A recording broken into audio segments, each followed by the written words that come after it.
Hello friends, this is Saranya. Welcome to seated Telugu channel. కంప్యూటర్లో మనం storage devices గురించి తెలుసుకుంటున్నాం. ఈరోజు మనం ఈ స్టోరేజ్ డివైజెస్ పైన ఫ్యూ ప్రాక్టీస్ క్వశ్చన్స్ చూద్దాం. So let's start the video. Questions చూసే ముందు ఇంకొక చిన్న ఇన్ఫర్మేషన్ చూద్దాం. లాస్ట్ క్లాస్లో మనం క్యాషే మెమరీ గురించి తెలుసుకున్నాం. సో ఈ క్యాషే మెమరీ నుంచి క్వశ్చన్స్ ఎలా అడుగుతూ ఉంటారంటే, అన్ని మెమరీస్ కన్నా ఫాస్టెస్ట్ మెమరీ ఏది అని అడుగుతూ ఉంటారు. ఆన్సర్ వచ్చేసి క్యాషే మెమరీ. ఎందుకు క్యాషే మెమరీ అన్ని మెమరీస్ కన్నా ఫాస్టెస్ట్ మెమరీ అంటే, దీనికి తక్కువ యాక్సెస్ టైం పడుతుంది. అంటే అన్ని మెమరీస్ కన్నా ఈ క్యాషే మెమరీకి యాక్సెస్ టైం అనేది తక్కువ పడుతుంది. ఇప్పుడు యాక్సెస్ టైం అంటే ఏంటి? ఇప్పుడు మన హార్డ్ డిస్క్లో ఉన్న డేటాను మనం సిపియూకి పంపిస్తాం. హార్డ్ డిస్క్కి సిపియూకి మధ్యలో మనం ఒక మెమరీని వాడుతూ ఉంటాం. సో ఈ డేటాని సిపియూకి పంపించే టైంని మనం యాక్సెస్ టైం అని అంటాం. Time taken by memory to available data for CPU. Next, ఇదే క్యాషే మెమరీ నుంచి ఇంకొక క్వశ్చన్ ఎలా అడగొచ్చు అంటే, the middle memory between CPU and RAM. సిపియూకి ర్యామ్కి మధ్యలో ఉన్న మెమరీని ఏమంటారు, అదేంటిది అని అడుగుతూ ఉంటారు. ఆన్సర్ వచ్చేసి cache memory. Next, closest memory to CPU. సిపియూకి అన్ని మెమరీస్ కన్నా దగ్గరలో ఏ మెమరీ ఉంది అంటే క్యాషే మెమరీ. ఇంకో దాని గురించి మనం ఏం తెలుసుకోవాలి అంటే, రెజిస్టర్స్ గురించి తెలుసుకోవాలి. ఇప్పుడు రెజిస్టర్స్ అంటే ఏంటి అన్న పాయింట్ గురించి మాట్లాడుకుంటే, మన మానిటర్ పక్కన మనకు ఒక బాక్స్ కనిపిస్తుంది. అదేంటిది? System unit. ఆ సిస్టమ్ యూనిట్లో మనకి మదర్ బోర్డ్ ఉంటుంది. అంటే గ్రీన్ కలర్ బోర్డ్ ఒకటి కనిపిస్తుంటుంది. దాన్ని మదర్ బోర్డ్ ఆర్ పీసీబీ అని అంటూ ఉంటారు. సో ఇప్పుడు ఆ మదర్ బోర్డ్ పైన ఇంటెల్ అని ఒక చిప్ లాగా ఉంటుంది. అదేంటిది? సిపియూ. ఇప్పుడు సిపియూలో మళ్ళీ ఏఎల్యు, సియు, ఎంయు అని ఉంటాయి. ఏఎల్యు అంటే అర్థమెటిక్ లాజిక్ యూనిట్, సియు అంటే కంట్రోల్ యూనిట్, ఎంయు అంటే memory unit. So memory unit గురించి మాట్లాడుకుంటే, మెమరీ యూనిట్ ఏంటిది అసలు? Set of resistors. రెజిస్టర్స్ అంటే ఏంటి? Combination of flip flops. Flip flops అంటే ఏంటి? సింగిల్ బిట్ డేటా స్టోరేజ్ని మనం ఫ్లిప్ ఫ్లాప్ అని అంటూ ఉంటాం. సింగిల్ బిట్ అంటే ఏంటి? 0 ఆర్ 1. సో ఆ సింగిల్ బిట్ డేటా స్టోరేజ్ మనం ఫ్లిప్ ఫ్లాప్ అని అంటూ ఉంటాం. ఈ ఫ్లిప్ ఫ్లాప్ని దేంతో తయారు చేస్తారు అంటే, flip flops are made of అని అడుగుతూ ఉంటే, ఫ్లిప్ ఫ్లాప్స్ అనేవి logic gates are else logic circuit తోటి పనిచేస్తాయి అని అర్థం. నెక్స్ట్, రెజిస్టర్స్లో ఉన్న టైప్స్ గురించి మాట్లాడుకుంటే, రెజిస్టర్స్లో ఫ్యూ టైప్స్ ఉన్నాయి. అందులో ఫస్ట్ వన్ వచ్చేసి ఎంబీఆర్ ఆర్ ఎండిఆర్. ఎంబీఆర్ అంటే ఏంటి? Memory buffer register. దీన్నే మెమరీ డేటా రెజిస్టర్ అని కూడా అంటారు. నెక్స్ట్ వచ్చేసి పీసీ. పీసీ అంటే మన పర్సనల్ కంప్యూటర్ కాదు. పీసీ అంటే program counter. Next accumulator. IR అంటే ఇన్స్ట్రక్షన్ రిజిస్టర్. ఐడి అంటే ఇన్స్ట్రక్షన్ డీకోడర్. నెక్స్ట్ వచ్చేసి ఎంఏఆర్ ఆర్ ఏఆర్ అంటే అడ్రస్ రిజిస్టర్. ఇప్పుడు మనం మన డేటాని హార్డ్ డిస్క్లో స్టోర్ చేస్తూ ఉంటాం. హార్డ్ డిస్క్ నుంచి డేటాని ర్యామ్కి పంపిస్తాము, ర్యామ్ నుంచి క్యాషే మెమరీకి పంపిస్తాం. క్యాషే ఎందుకు వాడతాము? ఇక్కడ ర్యామ్ అనే మెమరీ ప్రాబ్లమ్స్ని క్రియేట్ చేస్తూ ఉంటుంది. సో అందుకని మనం క్యాషే మెమరీని వాడుతూ ఉంటాం. ఇప్పుడు ఈ క్యాషే మెమరీ సిపియూకి పంపింది. సిపియూలో ఎక్కడికి పంపిస్తుంది మన డేటాని? ఎంబీఆర్ ఆర్ ఎల్స్ ఎండిఆర్కి పంపిస్తుంది. అక్కడ నుంచి same as it is CPU ఆ డేటాను ప్రాసెసింగ్ చేసి మనకి అవుట్పుట్ అనేది మానిటర్ పైన కనిపిస్తూ ఉంటుంది. సో ఇది రెజిస్టర్స్. ఇందాక నేను అన్నిటికన్నా ఫాస్టెస్ట్ మెమరీ ఏది అంటే క్యాషే మెమరీ అని చెప్పాను. ఎందుకు క్యాషే మెమరీ ఫాస్టెస్ట్ టైం? ఎందుకంటే దానికి తక్కువ యాక్సెస్ టైం ఉంటుంది కాబట్టి. సో ఇప్పుడు నేను ప్రతి మెమరీ యొక్క యాక్సెస్ టైం రాశాను, సో దట్ మీకు ఎగ్జామ్లో ఏ ఆప్షన్స్ ఇచ్చినా కూడా ఈజీగా టిక్ చేయగలుగుతారు. ఇంకొక పాయింట్ ఏంటిది అంటే, మీకు ఆప్షన్స్లో క్యాషే మెమరీ కనిపిస్తే క్యాషే మెమరీ టిక్ చేయాలి. For suppose registers and cache memory రెండు ఇచ్చినట్లయితే ఆన్సర్ వచ్చి రెజిస్టర్స్. ఎందుకు అంటే, ఇందాక నేను ఏం చెప్పాను? ఈ రెజిస్టర్స్ ఎంబీఆర్ ఆర్ ఎండిఆర్ అనేది సిపియూలో ఉంటుంది. సో సిపియూ లోపల ఉండే మెమరీ వచ్చేసి ఫాస్టెస్ట్ మెమరీ. సో అందుకని మీకు ఆప్షన్స్లో రెజిస్టర్స్ కనిపిస్తే resistors correct answer. If in case ఆప్షన్స్లో రెజిస్టర్ ఇవ్వకపోతే ఫాస్టెస్ట్ మెమరీ వచ్చేసి క్యాషే మెమరీ. సో ఇప్పుడు మనం మెమరీస్ యొక్క యాక్సెస్ టైం ఏంటో చూద్దాం. ఈ యాక్సెస్ టైం అనేది క్లాక్ పల్స్ ఆఫ్ సిపియులో మెజర్ చేస్తూ ఉంటారు. ఇప్పుడు క్లాక్ పల్స్ గురించి మాట్లాడుకుంటే డేటా అనేది ఇక్కడ నుంచి మనం ఇక్కడికి పంపిస్తున్నాము అంటే ఇది ఒక సైకిల్. దీన్ని ఒక క్లాక్ పల్స్ అని అంటూ ఉంటారు. ఇది ఎప్పుడు కూడా క్లాక్ వైజ్లోనే జరుగుతుంది. సో మన యాక్సెస్ టైం అనేది క్లాక్ పల్స్లో మెజర్ చేస్తూ ఉంటారు. రిజిస్టర్స్కి అండ్ క్యాషే మెమరీకి పర్టికులర్ యాక్సెస్ టైం ఇవ్వలేదు. నెక్స్ట్ SRAM గురించి మాట్లాడుకుంటే 5 to 15 నానో సెకండ్స్ టైం పడుతుంది. DRAM వచ్చేసి 50 to 70 nanoseconds, RAM EEPROM వచ్చేసి 55 to 250 nanoseconds, magnetic disk వచ్చేసి 6 to 12 మిల్లీ సెకండ్స్, CDRW వచ్చేసి 19 to 100 మిల్లీ సెకండ్స్, CD-ROM వచ్చేసి 20 to 800 మిల్లీ సెకండ్స్, QIC అంటే కన్ఫ్యూజ్ అవ్వద్దు, మ్యాగ్నెటిక్ టేప్స్ని QIC అని కూడా అంటారు. సో ఈ మ్యాగ్నెటిక్ టేప్స్కి యాక్సెస్ టైం వచ్చేసి 20 to 40 సెకండ్స్. ఇప్పుడు ఒక క్వశ్చన్ చూడండి. క్వశ్చన్లో ఏమన్నాడు అంటే ఫాస్టెస్ట్ మెమరీ కింద ఇచ్చిన 4 ఆప్షన్స్లో ఫాస్టెస్ట్ మెమరీ ఏది అని అడిగాడు. దీన్ని ఇంకెలా అడగొచ్చు, కింద ఇచ్చిన 4 ఆప్షన్స్లో దేనికి తక్కువ యాక్సెస్ టైం ఉంది అని అడిగాడు. ఇప్పుడు దేనికైతే తక్కువ యాక్సెస్ టైం ఉంటుందో దాన్నే మనం ఫాస్టెస్ట్ మెమరీ అని అంటూ ఉంటాం. సో క్వశ్చన్లో ఐదర్ ఫాస్టెస్ట్ మెమరీ అనొచ్చు, లేదంటే లోయెస్ట్ యాక్సెస్ టైం దేనికి ఉంది అని కూడా అడగొచ్చు. So first cache memory, magnetic disk, optical memory, magnetic disk. Correct answer వచ్చేసి క్యాషే మెమరీ. ఇప్పుడు ఇదే క్వశ్చన్కి ఇంకొక 4 ఆప్షన్స్ ఇచ్చారు చూడండి. Registers, cache memory, magnetic tapes, magnetic disk. ఇందాకే డిస్కస్ చేసుకున్నట్లు ఆప్షన్స్లో మీకు రిజిస్టర్ కనిపించినట్లయితే అదే మన కరెక్ట్ ఆన్సర్. ఎందుకు అంటే సిపియులో ఉండే memory maybe MBR or MDR. రిజిస్టర్స్లో మళ్ళీ ఏది అంటే MBR or MDR, memory buffer registers or else memory data registers.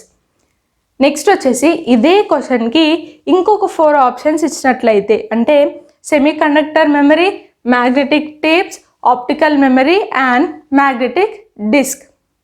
Correct answer వచ్చేసి సెమీ కండక్టర్ మెమరీ. ఈ సెమీ కండక్టర్ మెమరీలో మళ్ళీ 3 టైప్స్ ఉంటాయి. ఫస్ట్ వన్ వచ్చేసి SRAM, DRAM and ROM. So cache memory and registers తర్వాత మనకున్నవేంటి SRAM, DRAM and ROM. So ఇక్కడ correct answer వచ్చేసి semiconductor memory. Semiconductor memory అంటే కన్ఫ్యూజ్ అవ్వద్దు, SRAM, DRAM, ROMనే సెమీ కండక్టర్ మెమరీ అని కూడా అంటారు. సో ఈరోజు మన ఫస్ట్ క్వశ్చన్ వచ్చేసి any electronic holding place where data can be stored and retrieved later whenever required is dash. ఒక ఎలక్ట్రానిక్ ప్లేస్ ఎక్కడైతే మనం డేటాని స్టోర్ చేసుకోవచ్చో తర్వాత మళ్ళీ రిట్రీవ్ చేసుకోవచ్చో ఆ ప్లేస్ని ఏమంటారు అని అడిగారు. ఇప్పుడు ఇది మన మదర్ బోర్డ్. ఈ మదర్ బోర్డ్ పైనే మనకి CPU ఉంటుంది, కింద మనకి ర్యామ్ ఉంటుంది. సో ఇప్పుడు ఇది ఏంటిది అంటే ఒక ఎలక్ట్రానిక్ ప్లేస్. సో ఇక్కడ మనం ఏం చేస్తాం, మన మెమరీని స్టోర్ చేసుకుంటూ ఉంటాం. ఇప్పుడు మెమరీలో మళ్ళీ 2 టైప్స్ ఆఫ్ ఆపరేషన్స్ ఉంటాయి. ఒకటి రైట్ అంటే డేటాని స్టోర్ చేస్తున్నాము అని అర్థం. ఇంకొకటి ఏముంటుంది, రీడ్ ఆపరేషన్ ఉంటుంది. రీడ్ అంటే ఏంటి, మనం డేటాని రిట్రీవ్ చేస్తున్నాము అని అర్థం. సో ఇప్పుడు ఈ ఎలక్ట్రానిక్ ప్లేస్ని ఏమంటారు అని అడిగారు. ర్యామ్ అనేది ఏంటిది, ఒక మెమరీ. సో ఆన్సర్ ఏంటి, option A memory. Next question వచ్చేసి cache memory is the on board storage. Answer ట్రూవా ఫాల్సా అని అడిగారు. ఆన్ బోర్డ్ స్టోరేజ్ అంటే ఇప్పుడు ఏదైనా సరే బోర్డ్ పైన ఉండే మెమరీయా అని అడిగాడు ఈ క్యాషే మెమరీ అనేది. ఇప్పుడు ఇది మన మదర్ బోర్డ్ పైన మనకి CPU ఉంటుంది, ర్యామ్ ఉంటుంది, ఇక్కడ మన ROM ఉంటుంది. సో ఇప్పుడు ఈ క్యాషే మెమరీ అనేది ఆన్ బోర్డ్ స్టోరేజా అని అడిగారు. ఇక్కడ మనం ఇంతకుముందు ఇప్పుడు క్యాషే మెమరీ గురించి మాట్లాడుకుంటే ఈ క్యాషే మెమరీలో 2 టైప్స్ ఉంటాయి. ఒకటి లెవెల్ 1 క్యాషే, 2 లెవెల్ 2 క్యాషే. ఇంతకు ముందు వరకు కూడా ఎలా ఉండే అంటే ఈ లెవెల్ 1 క్యాషే అనేది CPU లోపల ఉంటుండే. లెవెల్ 2 క్యాషే అనేది మన మదర్ బోర్డ్ పైన హార్డ్వేర్గా అవైలబుల్లో ఉండేది. కానీ ప్రజెంట్ వచ్చిన టెక్నాలజీలో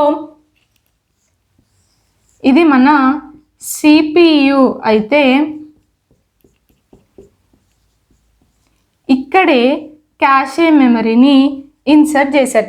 ఇంతకు ముందు బిఫోర్ అయితే లెవెల్ 1 క్యాషే వచ్చేసి CPU లోపల ఉండేది, లెవెల్ 2 వచ్చేసి మదర్ బోర్డ్ పైన హార్డ్వేర్ రూపంలో అవైలబుల్లో ఉండేది. ప్రజెంట్ అయితే CPU పైనే 2 లెవెల్స్ కూడా CPU లోపలనే ఇన్సర్ట్ చేశారు. ఎప్పుడైనా సరే మనం ఆన్సర్స్ ఎలా కన్సిడర్ చేయాలి అంటే ప్రజెంట్ ఉన్న దాన్ని బట్టి మనం ఆన్సర్స్ని కన్సిడర్ చేయొద్దు. స్టార్టింగ్ నుంచి ఎలా అయితే ఉన్నాయో స్టార్టింగ్ టెక్నాలజీ నుంచి మనం కన్సిడర్ చేస్తూ ఉండాలి.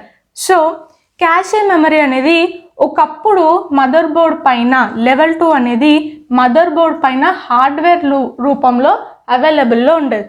So answer is true. మన నెక్స్ట్ క్వశ్చన్ వచ్చేసి which of following is fastest means of memory access for CPU. కింద ఇచ్చిన 4 ఆప్షన్స్లో ఏది CPUకి ఇచ్చిన 4 మెమరీస్లో ఏ మెమరీ CPUకి ఫాస్ట్గా డేటాని పంపిస్తుంది అని అడిగాడు. Option A registers, option B cache, option C main memory. Main memory అంటే కన్ఫ్యూజ్ అవ్వద్దు. మెయిన్ మెమరీ అంటే ర్యామ్ని రామ్ని మెయిన్ మెమరీ అని అంటారు. ఆప్షన్ డి వచ్చేసి వర్చువల్ మెమరీ. సో ఇక్కడ రిజిస్టర్స్ అని కనిపించింది. సో కరెక్ట్ ఆన్సర్ వచ్చేసి ఆప్షన్ ఏ రిజిస్టర్స్. ఇప్పుడు మన నెక్స్ట్ క్వశ్చన్ వచ్చేసి the memory implemented using semiconductor chips is. కింద ఇచ్చిన 4 ఆప్షన్స్లో ఏ మెమరీ సెమీ కండక్టర్ చిప్స్ తోటి ఇంప్లిమెంట్ చేస్తాము అని అడిగారు. Option A cache memory, option B main memory, option C secondary memory, option D registers. ఇక్కడ నేను మెయిన్ మెమరీ అంటే ర్యామ్ని రామ్ని మెయిన్ మెమరీ అని అంటారు. ఇక్కడ మళ్ళీ ర్యామ్ని మెయిన్ మెమరీ అంటారు, ప్రైమరీ మెమరీ అంటారు, ఇంటర్నల్ మెమరీ అంటారు, అండ్ ఎట్లాస్ మన వోలటైల్ మెమరీ అని కూడా అంటారు. ఫుల్ ఫామ్ రాస్తాం. Main memory, primary memory, volatile memory, and at last internal memory అని కూడా అంటారు. సో ఈ ర్యామ్ని అంటే ఈ ర్యామ్ అనే మెమరీని మనం సెమీ కండక్టర్ చిప్స్ని యూజ్ చేసి ఇంప్లిమెంట్ చేస్తూ ఉంటాం. సో ఇక్కడ కరెక్ట్ ఆన్సర్ వచ్చేసి option B main memory. Next question వచ్చేసి size of the dash memory mainly depends on the size of address bus. అంటే కింద ఇచ్చిన 4 ఆప్షన్స్లో ఏ మెమరీ యొక్క సైజ్ అనేది అడ్రస్ బస్ యొక్క సైజ్ పైన డిపెండ్ అయి ఉంటుంది అని అడిగాడు. ఇప్పుడు మనం డేటాని హార్డ్ డిస్క్ నుంచి ర్యామ్కి, ర్యామ్ నుంచి మన సిపియుకి, సిపియు నుంచి మన అవుట్పుట్ అనేది వస్తుంది. ఇక్కడ మధ్యలో ఏదైతే మీకు యారోలాగా కనిపిస్తుందో దాన్ని బస్ అంటాము అని ప్రీవియస్ క్లాసెస్లో ఆల్రెడీ తెలుసుకున్నాం. సో ఇక్కడ ఈ బస్ ఏం చేస్తుంది, డేటాని పంపిస్తుంది. Data travels through bus. So ఇప్పుడు బస్లో టైప్స్ కనుక చూసినట్లయితే address bus, data bus and control signal. ఇక్కడ పాయింట్ ఏంటి అంటే మనం హార్డ్ డిస్క్ నుంచి ర్యామ్కి డేటాని పంపిస్తున్నాం. ఇప్పుడు ఈ ర్యామ్ యొక్క డేటా, ర్యామ్ యొక్క మెమరీ కెపాసిటీ అనేది దేనిపైన బేస్ అయి ఉంటుంది, మనం ఎంత డేటాని పంపిస్తున్నామో దానిపైన మన ర్యామ్ అనేది బేస్ అయి ఉంటుంది. ఇప్పుడు ర్యామ్ అనేది ఏంటిది, ఒక main memory. So main memory యొక్క సైజ్ అనేది అడ్రస్ బస్ యొక్క సైజ్ పైన డిపెండ్ అయి ఉంటుంది. ఎంత డేటా వస్తుందో దానిపైన అంటే దాని సైజ్ పైన మన మెయిన్ మెమరీ యొక్క సైజ్ అనేది డిపెండ్ అయి ఉంటుంది. సో ఇక్కడ కరెక్ట్ ఆన్సర్ వచ్చేసి ఆప్షన్ ఏ మెయిన్ మెమరీ. మన నెక్స్ట్ క్వశ్చన్ వచ్చేసి which of following is independent of the address bus. ఈ అడ్రస్ బస్ పైన డిపెండ్ అవ్వని మెమరీ ఏది అని అడిగాడు. మెయిన్ మెమరీ ఏమో బస్ యొక్క అడ్రస్ బస్ యొక్క సైజ్ పైన డిపెండ్ అయి ఉంటుంది. ఏ మెమరీ మరి దీనిపైన డిపెండ్ అవ్వదు అని అడిగాడు. ఆన్సర్ వచ్చేసి సెకండరీ మెమరీ. ఎందుకు సెకండరీ మెమరీ అంటే ఈ సెకండరీ మెమరీ అనేది ఫర్ సపోజ్ అక్కడ ఉన్న మెమరీ ఫిల్ అయిపోతే ఇది దాని సైజుని పెంచుకుంటూ వెళ్తుంది. సో ఈ సెకండరీ మెమరీ అనేది ఈ బస్ పైన డిపెండ్ అయి ఉండదు. సో కరెక్ట్ ఆన్సర్ వచ్చేసి secondary memory. Next, what is the location of internal registers of CPU. ఈ రిజిస్టర్స్ అనేవి సిపియులో ఏ లొకేషన్ పైన ఉంటాయి? ఒకటి ఇంటర్నల్ అంటే సిపియు లోపల, ఆన్ చిప్ సిపియు పైన, ఎక్స్టర్నల్ సిపియు బయట. Option D motherboard. Motherboard పైనే సిపియు ఉంటుంది కదా, సో మదర్ బోర్డ్ ఉంది అంటే అన్నీ అక్కడే ఉంటాయి కదా. సో కరెక్ట్ ఆన్సర్ వచ్చేసి మదర్ బోర్డ్ అని చెప్పి ఆన్సర్ టిక్ చేయకండి. ఇక్కడ కరెక్ట్ ఆన్సర్ వచ్చేసి ఆన్ చిప్. మన చిప్ పైననే రిజిస్టర్స్ అనేవి ఉంటాయి. సో కరెక్ట్ ఆన్సర్ వచ్చేసి ఆన్ చిప్. నెక్స్ట్ క్వశ్చన్ వచ్చేసి MAR stands for. MAR or AR అని కూడా అంటూ ఉంటారు. ఇదేంటి? రిజిస్టర్స్లో ఒక టైప్. దీని ఫుల్ ఫామ్ ఏంటి? ఏఆర్ అంటే ఏమని చెప్పాను? అడ్రస్ రిజిస్టర్స్ అని చెప్పాను. ఎంఏఆర్ అంటే మెమరీ అడ్రస్ రిజిస్టర్స్. మన నెక్స్ట్ క్వశ్చన్ వచ్చేసి if M denotes number of memory locations and n denotes word size, then an expression denotes the storage capacity is dash.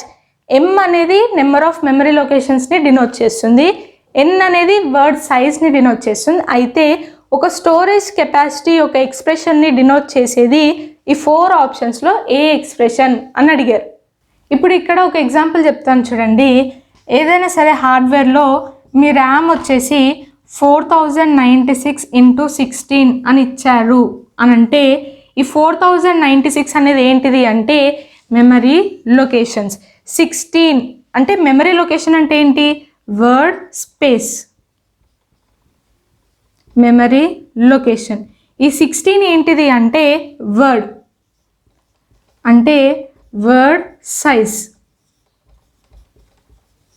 So ఇప్పుడు ఎం అనేది మెమరీ లొకేషన్స్ని డినోట్ చేస్తుంది అని అన్నాడు. ఎన్ వచ్చేసి వర్డ్ సైజ్ని డినోట్ చేస్తుంది అని అడిగాడు. మధ్యలో ఏం సింబల్ ఉంది? Into. So option A is the correct answer. So ఇది ఫ్రెండ్స్ ఈరోజు వీడియో. నెక్స్ట్ క్లాస్ నుంచి మనం కంప్యూటర్ సాఫ్ట్వేర్ అనే టాపిక్ స్టార్ట్ చేద్దాం. మీకు ఎన్ని వీలైతే అన్ని క్వశ్చన్స్ మీరు ప్రాక్టీస్ చేస్తూ ఉండండి. క్వశ్చన్స్ ప్రాక్టీస్ చేయడం చాలా ఇంపార్టెంట్. ఈ వీడియో కనుక మీకు నచ్చినట్లయితే లైక్ చేయండి, షేర్ చేయండి అండ్ సబ్స్క్రైబ్ చేయండి.